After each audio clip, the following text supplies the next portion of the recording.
amigo mío, tengo muy buenos recuerdos que hemos compartido varias fotos. Así que bueno, vamos a hablar de un tema que es realmente muy interesante, muy controversial, que es el tema de la reanimación balanceada en el shock hemorrágico, en el trauma. Primero un poco de concientización. El trauma mata aproximadamente 5,8 millones de personas por año. Eso significa una persona cada 9 minutos muere en el mundo. Representa el 18% de la carga mundial de enfermedad y es la primera causa de muerte entre el año y los 45 años. Pese a todo, en general no tenemos un sistema de trauma. No hay programas de trauma en general en los hospitales. O sea, es un tema que todavía lo seguimos subestimando. Como todos ya saben, el trauma tiene una curva trimodal de mortalidad. La primera parte de la curva se produce entre los primeros minutos y en general son causas que no podemos manejar, que se produce por shock hemorrágico severo, por ruptura de aorta, por trauma craneoencefálico, lesiones de la vía espinal alta, etc. Después tiene una segunda curva de mortalidad, que es dentro de los primeros minutos a horas, y una tercera curva de mortalidad, que es a partir de los días o semanas. Uno lo que puede modificar en general es la segunda curva de mortalidad, y la tercera curva de mortalidad se genera muchas veces por problemas en el manejo de la atención inicial del trauma. Nosotros vamos a hablar básicamente del shock, dentro del shock, de lo que es el shock hemorrágico. Tenemos que entender que el shock es no tiene que ver ni con la presión, ni con el pulso, ni con nada por el estilo. Tiene que ver con una cuestión de flujo sanguíneo y de hipoperfusión. Es una condición causada por el flujo sanguíneo inadecuado para satisfacer las demandas metabólicas. Y el shock hemorrágico es la causa más frecuente de muerte en trauma. Causa aproximadamente 40-50% de las muertes por trauma, el resto se produce por lesiones craneoencefálicas o por síndrome de compresión endotorácica, etc. El 30-50% se produce en el periodo prehospitalario de la muerte y con un buen manejo es aproximadamente prevenible un 10% de las muertes por shock hemorrágico. Respecto a la fisiopatología, bueno, ya esto lo sabemos todos, ¿no? El tema de la tríada de la muerte, de la hipotermia, la acidosis y la coagulopatía, y todos estos eventos están interrelacionados entre sí. Aproximadamente el 60% de los pacientes ingresan con hipotermia cuando ingresan después de un trauma severo. Después la acidosis se produce por desviación del metabolismo anaerobio y genera alteración en la vía intrínseca y la extrínseca por alteraciones, obviamente, del pK de las enzimas que intervienen en la coagulación, ¿no? Y el tema clave acá es la coagulopatía inducida por trauma. Aproximadamente el 25% de los pacientes que ingresan por trauma severo están coagulopáticos al momento del ingreso al hospital. Y debido a las características de la coagulopatía inducida por trauma, muchas de estas alteraciones no son factibles de estudiarlas por medio del laboratorio. O sea, las pruebas de coagulación habituales no son muy útiles acá. Y la clave acá del manejo del shock hemorrágico por trauma es la comprensión de la coagulopatía inducida por trauma. La coagulopatía se produce por el trauma tisular y la hipoperfusión sistémica. Esto produce una lesión endotelial. La lesión endotelial produce degradación del glicocálix con liberación de sustancias de autodopaminización, lo cual produce una activación de la proteína C con inactivación de los factores 8 y 5 y aumento de la trombomodulina, hiperfibrinolisis e incremento de la tromboplastina tisular activada. Y todo esto, toda la coagulopatía está potenciada por la hemodilución, la acidosis y la hipotermia, porque básicamente son enzimas. Entonces tenemos que empezar a pensar el shock hemorrágico como un manejo integral. Acá los objetivos básicos son, primero, minimizar los efectos de la coagulopatía, y después evitar el resangrado. Entonces tenemos que empezar a pensar con otros valores hemodinámicos y con otros objetivos. El tratamiento y el manejo tiene que estar guiado por objetivos hemodinámicos y sobre todo metabólicos. Y tiene que ser un manejo integrado de guardia, quirófano, UTI y sala. Tenemos que empezar a pensar también en sistemas de trauma. Esto no es un manejo de una sola persona. Acá tenemos que funcionar como equipo. Y el manejo básicamente puede ser prehospitalario, intrahospitalario, y los tres tienen lo mismo. Tienen la fase de diagnóstico, de reanimación y de consulta quirúrgica. En el prehospitalario ya tenemos que ir pensando en todo esto y también tenemos que ir pensando en la reanimación balanceada. Ahora después vamos a ver qué es. En el prehospitalario, bueno, tenemos que tener un sistema de trauma en general. La mayoría de los hospitales, por lo menos en el interior, no tenemos ni sistema de trauma, ni estamos, no tenemos ni programa de respuesta multiamenaza, ni comando de incidentes, etc. Pero esto lo que hace es disminuir los tiempos y mejorar la calidad de la atención en trauma. Tenemos que pensar también en el diagnóstico prehospitalario. En muchos países donde se maneja trauma con sistemas de trauma están utilizando WinFocus para hacer ecografía prehospitalaria. Esto ya puede ir ganando tiempo, puede ir prediciendo lesiones, por lo menos en trauma cerrado abdomen, en lo que se refiere a lesión de órganos sólidos.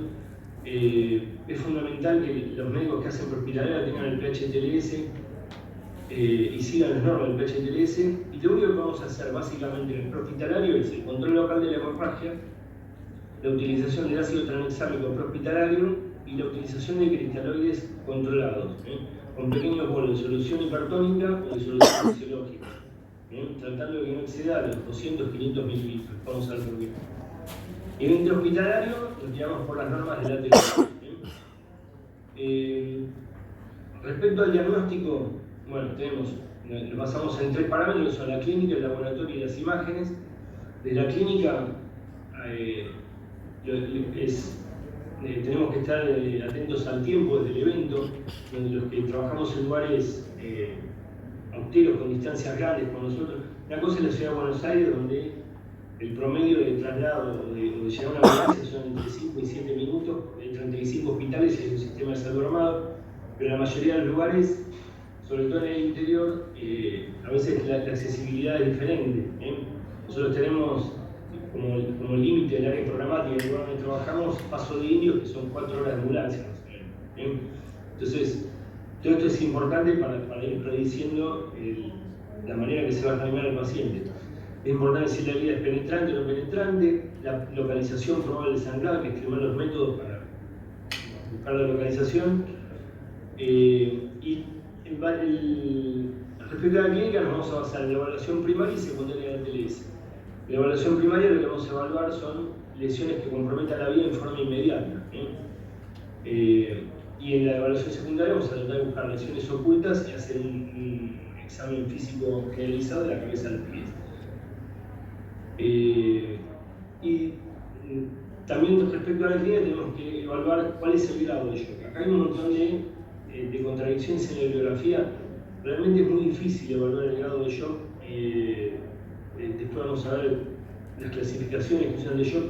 Tampoco son tan útiles, igual que las escalas, igual que porque las escalas utilizan parámetros fisiológicos, anatómicos, etc., pero en realidad los tiempos para utilizar esas escalas a veces no son los que tenemos en los hospitales. La verdad es que la utilidad es relativa. Respecto a la clasificación, el shock hemorrágico lo podemos clasificar, como decíamos, en grados, en base a la respuesta y al grado de compensación. Esta es la clasificación en base a grados del ATLS. Si nos ponemos a fijar, uno está pendiente siempre del shock respecto a la TA. La TA recién baja en el shock grado 3, cuando el paciente ya necesita sangre. Entonces tenemos que ver otros parámetros indirectos de shock. Y tenemos que ir pensando en el shock de acuerdo al mecanismo de trauma y otros parámetros. De acuerdo a la respuesta puede ser respondedor. Esto de las respuestas se mide en base a los bolos iniciales. El ATLS hasta la 8ª edición tenía evaluaba las respuestas con la expansión inicial. Y esto fue hasta prácticamente el principio del 2000, donde al paciente se le pasan 2000 mililitros de cristaloides y se evaluaba la respuesta. Si no respondía, se le pasaba después de vuelta 2 litros de cristaloides hasta que respondiera. ¿Bien? Hoy en día la respuesta se mide con medio litro, 1 litro de cristaloides. ¿Bien? Y el paciente puede ser respondedor, puede tener una respuesta parcial, esto significa que mejora los parámetros hemodinámicos y vuelve a empeorar los parámetros, o directamente puede ser no respondedor. Y respecto al laboratorio, hay elementos que tienen más utilidad que otros. Primero, el tema del grupo de factor, ¿no? Porque son pacientes que después vamos a manejar con hemoderivados. Después, de todo lo que uno pide, la verdad, lo que uno mira para predecir cómo va a manejar el paciente es el lactato y el exceso de base, especialmente. El hematocrito no tiene mucha relación por el tema de la concentración inicial del trauma, pero tiene mejor relación a la hemoglobina. Y lo importante de esto es a veces hacer las pruebas seriadas. Respecto al lactato, es un indicador de hipoperfusión y de deuda de oxígeno, y el exceso de base es un predictor de mortalidad. ¿Bien? El otro tema es el tema del coagulograma. El tema del coagulograma es lo que hablaba antes. Las pruebas pueden estar, o sea, lo que uno usa habitualmente, que es el tiempo de protrombina y el KPTT, pueden estar normales, pero uno tiene que pensar siempre en estos pacientes como que están coagulopáticos. ¿Bien? Y lo que hay que empezar, por lo menos a solicitar en los hospitales, es el uso del tromboelastograma.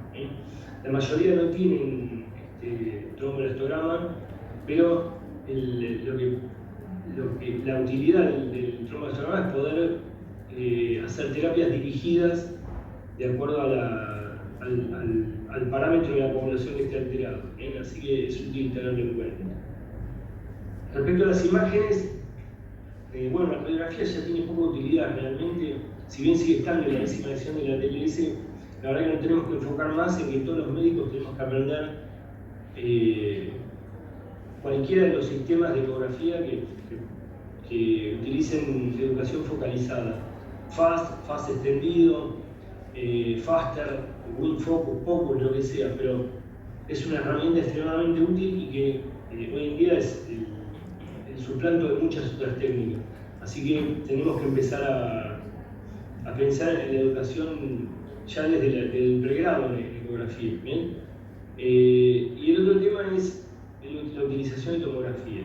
Hay mucha controversia. La controversia viene porque la bibliografía dice que el paciente tiene que estar estable. Lo que tiene que estar es estabilizado. Hoy en día los tomógrafos tienen otra resolución, otra capacidad, otros tiempos. Hacer una tomografía en contraste lleva 10-15 minutos. Eso y brinda mucha información a veces. Y a veces es necesaria. Así que no es que el paciente debe estar hemodinámicamente normal. Lo que tiene que estar es estabilizado mínimamente y tiene que estar acompañado por un médico. Pero la tomografía, si es posible, es fundamental. Bueno, y respecto a la reanimación, con los pacientes con shock hemorrágico tenemos que manejarnos con reanimación balanceada. ¿Qué significa la reanimación balanceada? Significa mantener una presión de perfusión óptima o subóptima de los tejidos para evitar la disrupción del coágulo, minimizar la hipotermia, la dilución del factor de coagulación y la pérdida sanguínea por focos no controlados. Lo que hay que hacer es mantener un flujo para mantener una perfusión mínima en los órganos nobles, ¿verdad? No necesito que un paciente esté con 120 DTA. Lo que necesito es que se mantenga con una presión y con una perfusión mínima para que llegue en condiciones al quirófano o se pueda decidir qué es lo que se va a hacer o se pueda estudiar. Entonces, el tema de la reanimación balanceada incluye varios conceptos que a veces la literatura los mezcla. Uno es la hipotensión permisiva, el otro es la reanimación de control de daño y el otro es la reanimación por objetivos, que si bien se mezclan en algún punto son cosas distintas, tienen objetivos distintos. La hipotensión permisiva es el nivel de presión sistólica, de presión arterial media, depende del parámetro que uno quiera usar, que permite este flujo. Esto es variable en cada paciente y es casi artesanal, porque depende de un montón de factores. No es lo mismo un atleta, un paciente con antecedentes de hipotensión constitucional, o un paciente un paciente hipertenso que toma medicación. No nos podemos basar en la TEA. Lo que tenemos que tener es un basal que nos permita un flujo mínimo para mantener esa perfusión. En general, la mayoría de los trabajos hablan de con una presión de 70, 80 sistólica nos alcanza. Así que ese tiene que ser el objetivo, que es el otro.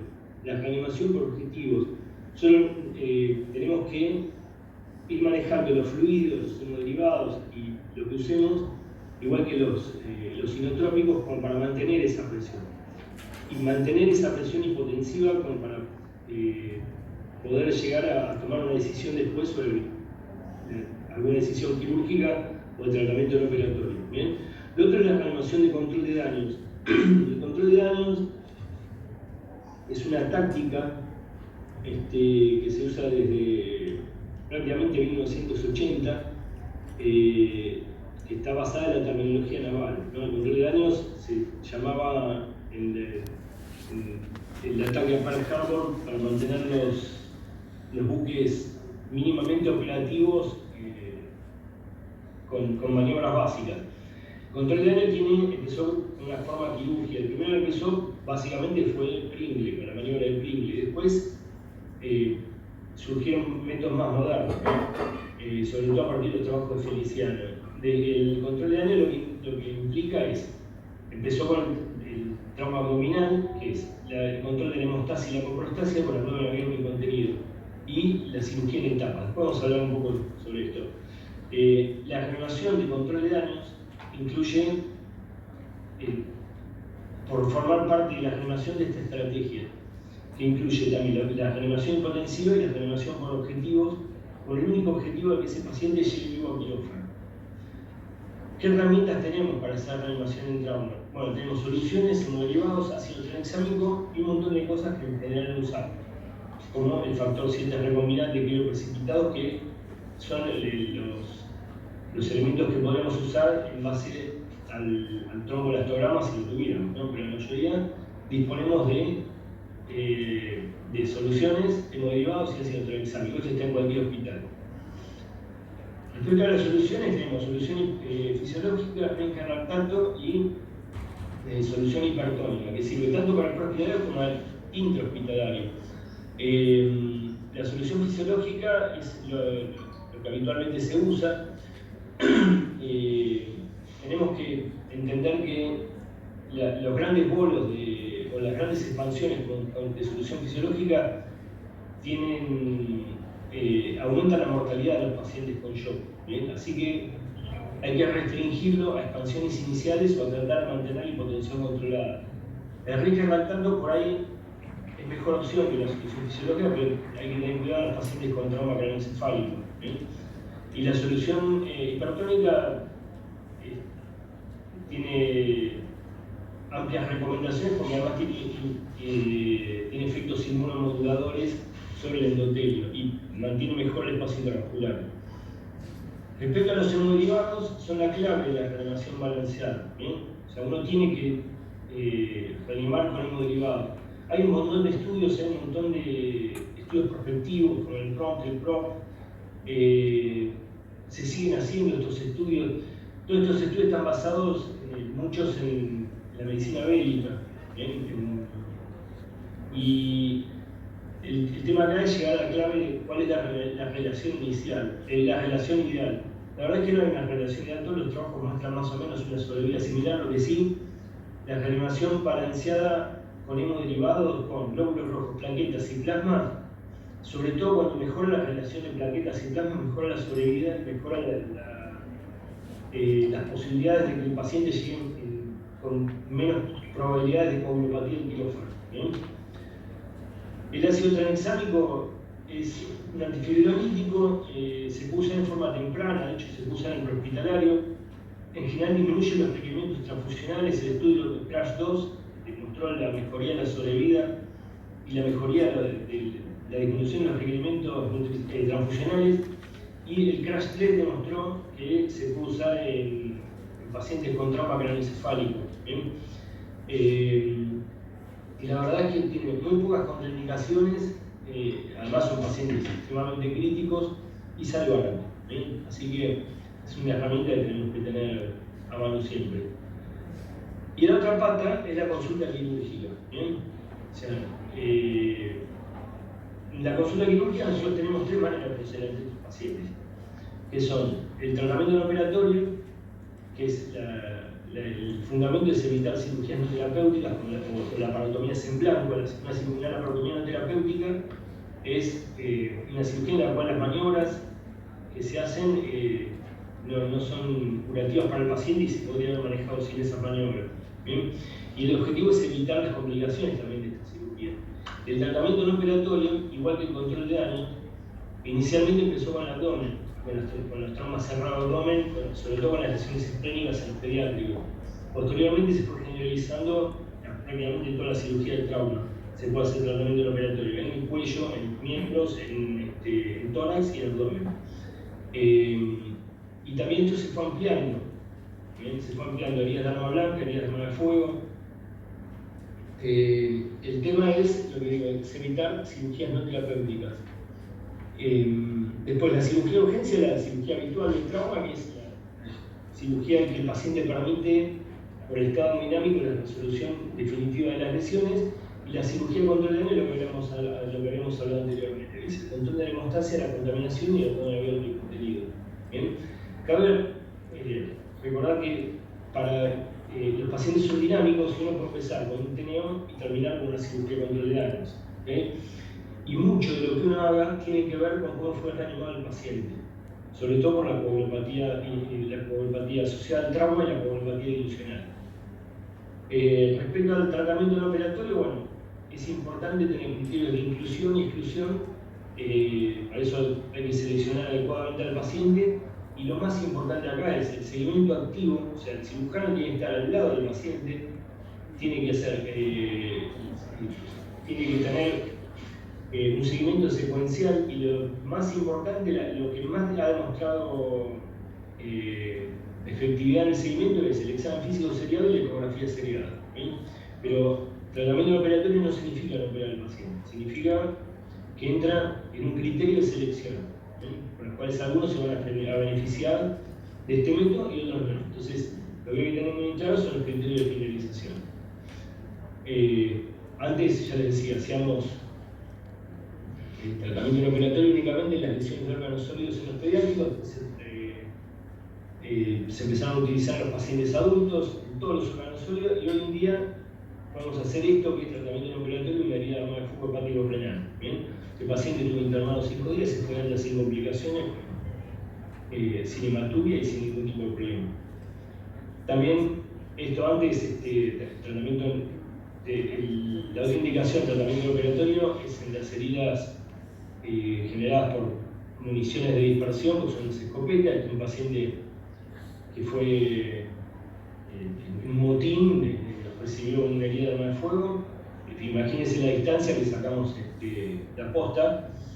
Y el paciente, si bien tenía algunos indicios de penetración, de trauma penetrante, no fue necesario hacer la laparotomía. Lo que fue necesario es sacar todos los 9 plomitos, las 9 gomitas de 9 milímetros que tenía dentro de la panza, adentro de la pared.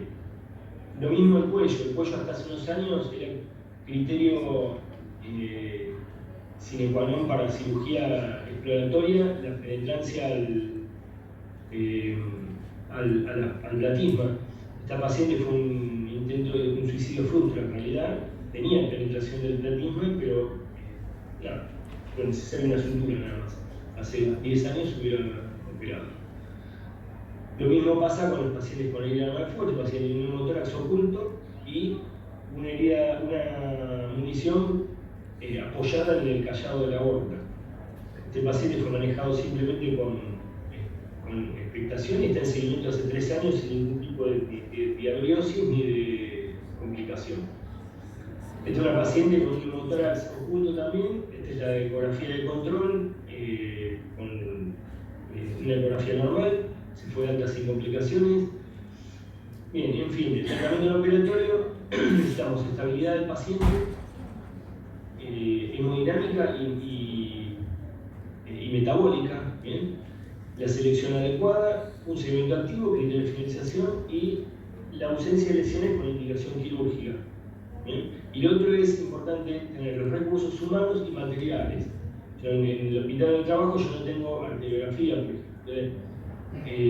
Hay muchos criterios de tratamiento no operatorio que tienen que ver con yo un paciente con una lesión esplénica grado 3 lo tengo que operar. Entonces eso depende de la filosofía local y de las condiciones de recursos que tenga cada lugar. La cirugía de urgencia, bueno, nada, tiene indicaciones, por ejemplo, la visceración traumática, es un paciente con un trauma de pelvis, con una lesión de uretra por sonda, básicamente, y una herida de fuego. Estos pacientes se pueden hacer todas las soluciones definitivas sin tener necesidad de cirugías de control del año, son las cirugías habituales de trauma. ¿Bien? Y después entramos a la cirugía de control de daños. Se llama Control, una banda de heavy metal, si a alguno le gusta. Es una decisión táctica y esto se fue modificando a lo largo de los años. Es lo que se llama cirugía en etapas. ¿Bien? Tiene una etapa de cirugía donde se hace lo que ya habíamos dicho, que es el tratamiento de la hemostasia, la coprostasia y la contaminación y la zona abierta. Y después tiene sus siguientes fases de reanimación en terapia para mejorar los parámetros hemodinámicos y metabólicos y cirugías hasta poder hacer la cirugía definitiva. Esto cambió hace unos años estableciendo lo que se llama fase 0, que es la reanimación de control de daño, que es la hipotensión permisiva con hemoderivados para prevenir la coagulopatía inducida por trauma o minimizarla como para poder mejorar las chances del paciente. Y vamos a aprender a mostrar un par de casos de todos estos temas, ¿no? Esto fue un piquete por la megaminería hace unos años acá en Trelew. Estaba bloqueada la ruta, estaban todos los camiones al costado de la ruta y los caminos aledaños. Paciente alcoholizado, 31 años, masculino, una coalición con el acoplado. Ganó el acoplado. El paciente al ingreso entra con una saturación de 95, una actividad de 110-70, una frecuencia cardíaca de 88 por minuto, una herida frontal importante, una herida en la región frontal y el abdomen levemente doloroso. Esto de la herida frontal es importante suturar o parar el sangrado de estos pacientes porque tiene una pérdida, una fuente también de pérdida sanguínea.